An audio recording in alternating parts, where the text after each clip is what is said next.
So இன்றைய தலைப்பு பார்த்தீங்கன்னா இந்திய மாநிலங்களின் சிறப்புகள். இந்தியாவில் வந்து பார்த்தீங்கன்னா தற்போது 28 மாநிலங்கள் 9 யூனியன் பிரதேசங்கள் இருக்குது. சரிங்களா? அதில் ஒரு மாநிலம் தான் அஸ்ஸாம். ஸோ இன்றைக்கி அஸ்ஸாம் மாநிலத்தை பற்றி பார்க்க போகிறோம். ஸோ அஸ்ஸாமோட தலைநகர் அப்படின்னு பார்த்தீங்கன்னா திஸ்பூர். சரிங்களா? ஸோ அஸ்ஸாம் மாநிலம் வந்து ஸ்பெஷல் என்னென்னா டீ ஸ்டேட் ஆஃப் இந்தியா. அதாவது அஸ்ஸாமில் தேயிலை உற்பத்தி செய்யப்படுது. அதனால் இந்தியாவின் தேயிலை தோட்டம் அப்படின்னு அஸ்ஸாமை சொல்கிறாங்க. ஸோ அஸ்ஸாம் மாநிலம் வந்து டீ வடிவத்தில் தான் இருக்கும். ஸோ இங்கிலீஷில் லெட்டரான டீ அப்படிங்கிற வடிவத்தில் தான் அஸ்ஸாம் மாநிலம் இருக்கும். சரிங்களா? அதே மாதிரி அஸ்ஸாமில் என்னென்ன மொழிகள் பேசப்படுது அப்படின்னா அஸ்ஸாமி, போடோ, கார்பி ஆகிய மொழிகள் பேசப்படுது. அஸ்ஸாமி, போடோ, கார்பி ஆகிய மொழிகள் பேசப்படுது. அதே மாதிரி இந்த அஸ்ஸாம்ங்கிற பேர் வர காரணம் என்னென்னா கிபி 1228, அதாவது 1228 அகோம் அப்படிங்கிற ஒரு இன மக்கள் வந்து வாழ்ந்ததா ஒரு வரலாறு இருக்குது. ஸோ அந்த மக்களோட பேரில் இது அஸ்ஸாம்னு அழைக்கப்பட்டது அப்படின்னு சொல்லுவாங்க. அதே மாதிரி இது வந்து இதுக்கு முன்னால் வந்து பார்த்திங்கன்னா இந்த வடகிழக்கு மாநிலங்களில் ஒன்று தான் இந்த அஸ்ஸாம் இந்தியாவில்.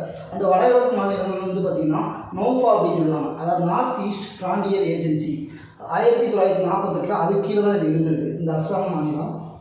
இது பார்த்திங்கன்னா பிரிட்டிஷ்காரங்க கண்ட்ரோலில் எப்போ வந்திருக்குன்னா யாந்தோபோ அப்படின்னு ஒரு ஒப்பந்தம்.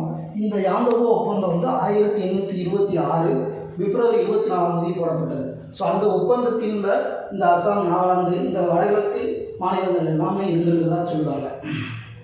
இந்த அஸ்ஸாமில் இருந்து பிரிஞ்சு போன ஒரு மாநிலம் தான் நாகாலாந்து. இந்த நாகாலாந்து எப்போ பிரிக்கப்பட்டது அப்படின்னா 1963. ஸோ ஏற்கனவே எக்ஸாமில் கேட்ட கொஸ்டின் தான். ஸோ அஸ்ஸாம் மாநிலம் எந்த ஆண்டு பிரிக்கப்பட்டது? அஸ்ஸாம்லேருந்து நாகாலாந்து எப்போ பிரிக்கப்பட்டது அப்படின்னா 1963. அதே மாதிரி 1972 இதே அஸ்ஸாமில் இருந்து மேகாலயாவும் மிசோரமும் பிரிக்கப்பட்டிருக்கு. ஸோ அப்போ அஸ்ஸாமில் இருந்து தான் இந்த 3 மாநிலங்களும் பிரிக்கப்பட்டிருக்கு: நாகாலாந்து, மேகாலயா, மிசோரம். அதே மாதிரி அஸ்ஸாமுக்கு பண்டைய கால பேர் என்ன அப்படின்னா பிரக்ஜோதிஸ் அப்படிங்கிறாங்க. அதாவது பிரக்ஜோதிஸ்னால் இன்றைக்கி இருக்கக்கூடிய கவுகாத்தி தான் பிரக்ஜோதிஸ் அப்படிங்கிறாங்க. ஸோ இந்த நகரம் உருவாக்குனவர் யாருன்னா பண்டைய மன்னரான நரகாசுரன் அப்படின்ற ஒரு மன்னர் தான் இதை உருவாக்குனதாக வரலாறு சொல்லுது. ஸோ இந்த அஸ்ஸாம் வந்து பண்டைய காலத்தில் பிரக்ஜோதிஸ்னு அழைக்கப்பட்டது. இன்றைக்கு இந்த அஸ்ஸாம் வந்து எப்படி அழைக்கப்படுது அப்படின்னா காமரூபம் அப்படின்னு அழைக்கப்படுது. ஆனால் காமரூபம் என்ன பேர் அப்படின்னா அஸ்ஸாம். சரிங்களா? இன்றைக்கி காமரூபம்னு அழைக்கப்படுது. ஸோ அதே மாதிரி அஸ்ஸாமோட தலைநகர் வந்து திஸ்பூர். ஸோ அங்கே பேசக்கூடிய மொழிகள் அஸ்ஸாமி, போடோ, கார்பி ஆகிய மொழிகள் பேசப்படுது. அதேமாதிரி அஸ்ஸாமோட மாநில பறவை அப்படின்னு பார்த்திங்கன்னா ஒரு மரவாத்து தான். ஸோ இந்த மரவாத்து பார்த்திங்கன்னா வெள்ளை இறகோடு இருக்கும். அஸ்ஸாமி பறவை வந்து மரவாத்து, அது வெள்ளை இறகு கொண்ட மரவாத்து. ஸோ அஸ்ஸாமோட விலங்கு என்ன அப்படின்னா ஒற்றை கொம்பு காண்டாமிருகம். அதாவது இந்தியாவிலேயே ஒற்றை கொம்பு காண்டாமிருகம் எங்கே இருக்குன்னா அஸ்ஸாமில் தான். ஸோ அது பார்த்திங்கன்னா காசிரங்கா அப்படிங்கிற ஒரு தேசிய பூங்காவில் பாதுகாக்கப்பட்டு வருகிறது. அதாவது காசிரங்கா தேசிய பூங்கா ஒற்றை கொம்பு காண்டாமிருகத்துக்கான ஒரு தேசிய பூங்கா. இது வந்து யுனெஸ்கோவோட அங்கீகாரம் பெற்றது. இந்த காசிரங்கா தேசிய பூங்கா யுனெஸ்கோவோட அங்கீகாரம் பெற்றிருக்கு. சரிங்களா? அதே மாதிரி இந்த அஸ்ஸாமுக்கு உயர்நீதிமன்றம் எங்கே இருக்குன்னா கவுகாத்தியில் தான் இருக்குது. ஸோ இந்த கவுகாத்தி உயர்நீதிமன்றத்துக்கு என்ன சிறப்புனா இந்தியாவிலேயே அதிக மாநிலங்களை உள்ளடக்கிய ஒரு உயர்நீதிமன்றம். கிட்டத்தட்ட பார்த்திங்கன்னா 4 மாநிலங்களுக்கும் பொதுவாக உயர்நீதிமன்றம் எங்கே இருக்குன்னா கவுகாத்தி தான் ஹெட் ஆஃபீஸ். எந்தெந்த மாநிலம் அப்படின்னா அஸ்ஸாம், நாகாலாந்து, மிசோரம், அடுத்து அருணாச்சல் பிரதேசம். அஸ்ஸாம், நாகாலாந்து, மிசோரம், அருணாச்சல் பிரதேசம் இந்த 4 மாநிலத்துக்கும் ஹெட் ஆஃபீஸ், அதாவது உயர்நீதிமன்றத்தோட தலைமை எங்கே இருக்குன்னா கவுகாத்தி. அதாவது அதுக்கடுத்து பெஞ்சுன்னு சொல்லுவாங்க, அதாவது கிளை. இந்த உயர்நீதிமன்றத்தோட கிளை எங்கே இருக்குது அப்படின்னா மற்ற 3 இடங்களில் இருக்குது. அதாவது கோஹிமா, அதாவது நாகாலாந்தோட தலைநகர் தான் கோஹிமா. அடுத்து ஐஸ்வால், அதாவது மிசோரமோட தலைநகர்னா அந்த ஐஸ்வால். அடுத்து அருணாச்சல் பிரதேசத்தோட தலைநகர்னா இட்டாநகர். சரிங்களா? இந்த 3 இடத்துல இதனுடைய கிளை இருக்குது. ஆனால் இந்தியாவிலே அதிகமான மாநிலங்களை உள்ளடக்கிய உயர்நீதிமன்றம் எது அப்படின்னு பார்த்தீங்கன்னா இந்த கவுகாத்தி தான். சரியா? கவுகாத்தி அஸ்ஸாமில் மிக புகழ்பெற்ற ஒரு நகரம். சரிங்களா?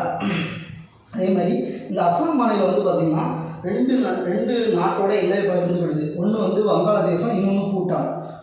2 நாட்டோட எல்லையை பகிர்ந்துக்கிடுது. அதே மாதிரி 7 மாநிலத்தோட இந்திய மாநிலத்தோட எல்லையை பகிர்ந்துக்கிடுது. அவங்க 2 நாட்டோட எல்லையை பகிர்ந்துக்கிடுது, 7 மாநிலத்தோட எல்லையை பகிர்ந்துக்கிடுது.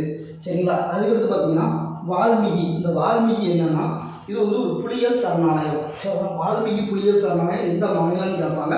அஸ்ஸாம். வால்மீகி புலிகள் சரணாலயம் அஸ்ஸாம். அடுத்து வந்து பார்த்திங்கன்னா இந்த அஸ்ஸாமோட புகழ்பெற்ற ஒரு திருவிழா அப்படின்னா பிஹு அப்படின்னு திருவிழா. இந்த திருவிழாவில் என்ன சிறப்பு அப்படின்னா வருஷத்துக்கு, அதாவது ஒரு வருஷத்துக்கு கிட்டத்தட்ட பார்த்திங்கன்னா 3 முறை வந்து இந்த திருவிழா வந்து நடைபெறும். பிஹு அப்படிங்கிற திருவிழா எந்த மாநிலத்தோட திருவிழா அப்படின்னு கேட்பாங்க. அஸ்ஸாம் மாநிலத்தோட திருவிழா தான் இந்த பிஹு. அதே பொறுத்து திக்பாய் அப்படின்னா அதாவது இந்தியாவிலே இருக்கக்கூடிய எண்ணெய் கிணறுகள்லேயே, அதாவது எண்ணெய் சுத்திகரிப்பு நிலையங்கள்லேயே மிக பழமையான எண்ணெய் சுத்திகரிப்பு நிலையம் அப்படின்னு பார்த்தீங்கன்னா அது திக்பாய் தான். திக்பாய்ங்கிறது எண்ணெய் சுத்திகரிப்பு நிலையம். இது வந்து இந்தியாவிலே மிக பழமையானது. சரிங்களா? அது எந்த மாநிலத்தில் இருக்குன்னா அஸ்ஸாமில் தான் இருக்குது. அதேமாரி தேஸ்பூர், இது என்னன்னா இந்த தேஸ்பூர் வந்து சிட்டி ஆஃப் பிளட் அப்படிங்காங்க. சிட்டி ஆஃப் பிளட் அப்படின்னு எந்த நகரத்தை சொல்லுறாங்கன்னா தேஸ்பூர். அந்த தேஸ்பூரை தான் சிட்டி ஆஃப் பிளட் அப்படிங்காங்க. இந்த சிட்டி ஆஃப் பிளட்டு இந்த அழைக்கப்படக்கூடிய இந்த தேஸ்பூர் எந்த மாநிலத்தில் இருக்குன்னா அஸ்ஸாமில் தான் இருக்குது. சரிங்களா? அதுக்கடுத்து ஜதிங்கா அப்படின்னா என்ன அப்படின்னா பறவைகள் வந்து கூட்டமாக வந்து இறக்குறதால, இந்த பகுதியில் இறக்குறதால இந்த ஜதிங்கா அப்படிங்கிற பகுதி புகழ்பெற்றது. அப்படின்னா ஜதிங்கா அப்படின்னா பறவைகள் வந்து கூட்டமாக இறக்கக்கூடிய ஒரு பகுதி தான் இந்த ஜதிங்கா. அடுத்து ஹோம்லோக் கிப்பன்.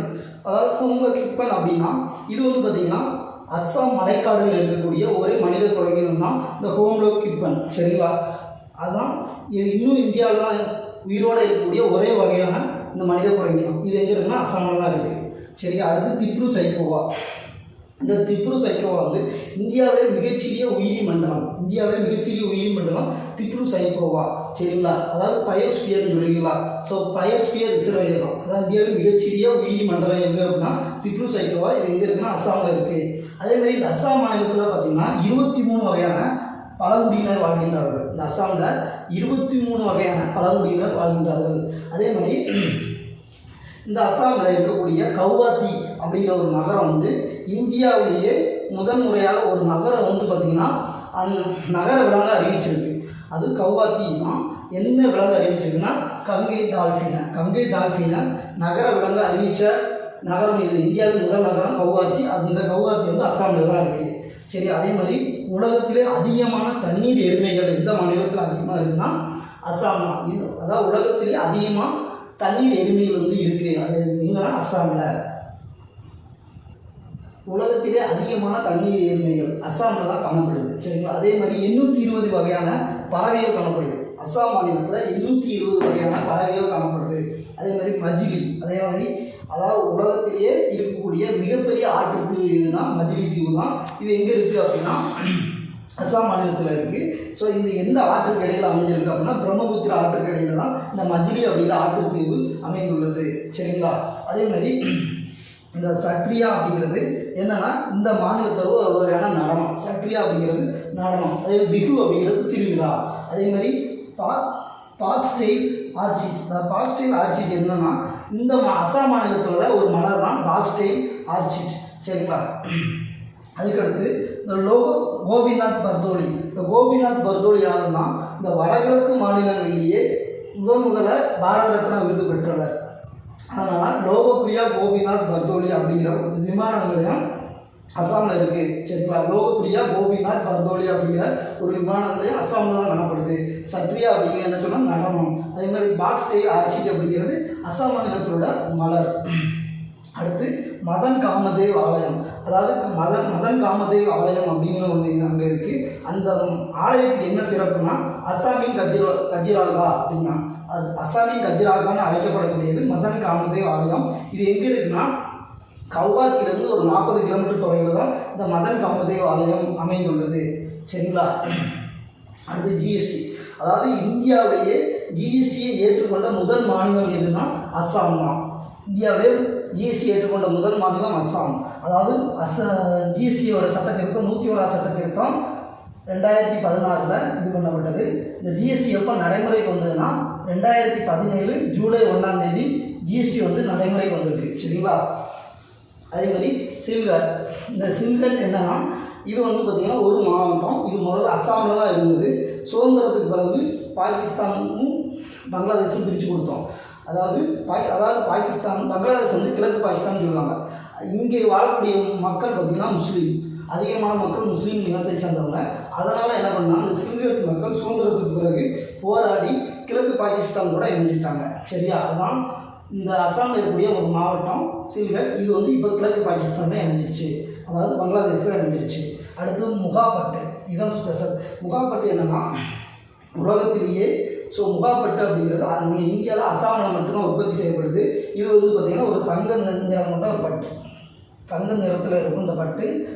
சரிங்களா, அதுதான் முகாப்பட்டு. அப்புறம் முகாப்பட்டு அஸ்ஸாம்.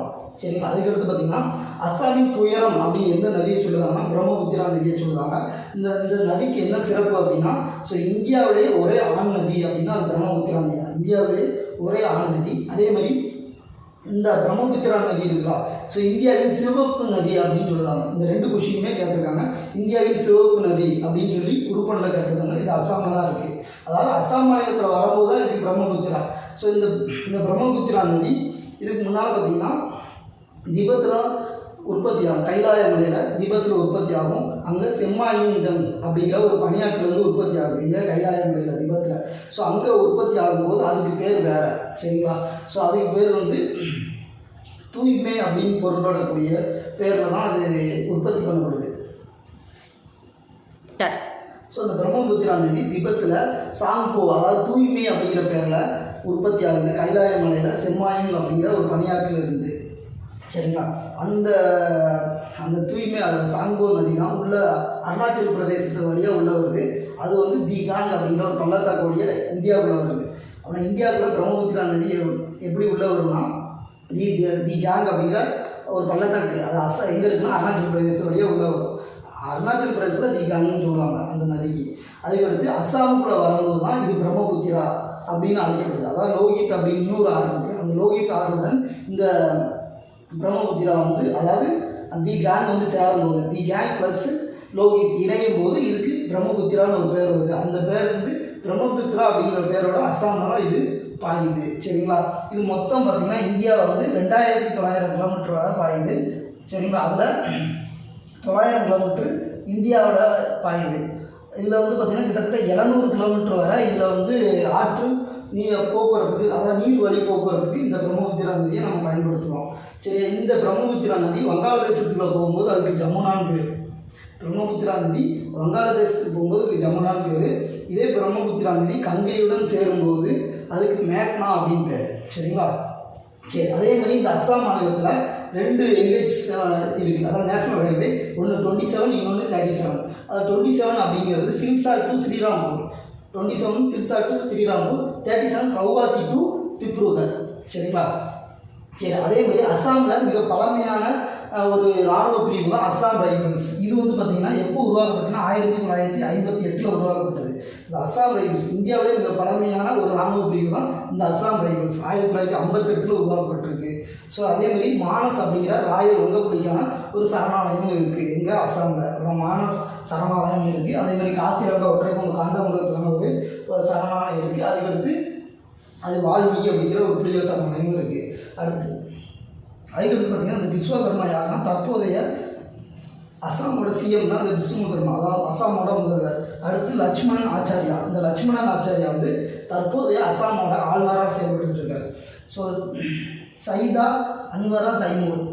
சைதா அன்வரா தைமூர் யாருன்னா இந்தியாவில் முதல் பெண் சிஎம். அதே மாதிரி அஸ்ஸாம் மாநிலத்தின் முதல் பெண் சிஎம் தான் சைதா அன்வரா தைமூர். அதே மாதிரி இந்தியாவின் முதல் முஸ்லீம் சிஎம்மும் இவங்க தான். சைதா அன்வரா தைமூர் வந்து அஸ்ஸாமோட முதல் பெண் சிஎம், இந்தியாவின் முதல் முஸ்லீம் சிஎம். சரிங்களா, அதுக்கடுத்து பார்த்திங்கன்னா central institute of plastic engineering எங்கே இருக்குன்னா அமிங்கா. இந்த அமிங்கா எங்கே இருக்குது அப்படின்னா கவுஹாத்தி பக்கத்தில் இருக்குது. அதான் அமிங்கா அப்படிங்கிற இடத்துல இந்த central institute of plastic engineering அப்படிங்கிற ஒரு ரிசர்ச் நிறுவனம் இருக்குது. சரிங்களா, அதே மாதிரி ரீஜனல் ரிசர்ச் லெபார்ட்டரி, இது வந்து கெமிஸ்ட்ரிக்காக உருவாக்கப்பட்டு ரீஜனல் ரிசர்ச் லெபார்ட்டரி இது எங்கே இருக்குன்னா ஜோர்ஹாட். இந்த ஜோர்ஹாட் வந்து அஸ்ஸாமில் ஒரு புகழ்பெற்ற ஒரு பகுதி. சரிங்களா, இதுதான் இந்த அஸ்ஸாம் மாநிலத்தை பற்றி நம்ம தெரிஞ்சுக்கிட வேண்டியது. அதே மாதிரி அஸ்ஸாம் மாநிலம் எப்போ உருவாக்கப்பட்டது அப்படின்னு பார்த்தீங்கன்னா 1950 ஜனவரி 26. 1950 ஜனவரி 26 அஸ்ஸாம் உருவாக்கப்பட்டது. அதே மாதிரி அஸ்ஸாமில் உயர்நீதிமன்றம் எப்போ உருவாக்கப்பட்டதுன்னா 1948 உருவாக்கப்பட்டது. இந்த அஸ்ஸாம் உயர்நீதிமன்றம் 4 மாநிலங்களுக்கும் உயர்நீதிமன்றமாக செயல்படுது. சரிங்களா. ஸோ அஸ்ஸாம், நாகாலாந்து, மிசோரம் மற்றும் அருணாச்சல் பிரதேசம். சரிங்களா. ஸோ இந்த மாதிரி நம்ம தொடர்ந்து அனைத்து மாநிலங்களுக்கும் அதே மாதிரி எல்லா யூனியன் பிரதேசத்துக்கும் இந்த மாதிரி ஒவ்வொரு மாநிலத்தோட சிறப்புகள் வீடியோ போட போகிறோம். ஸோ நம்ம சேனலை நீங்கள் ஃபாலோ பண்ணிக்கோங்க. ஸோ நன்றி, வணக்கம்.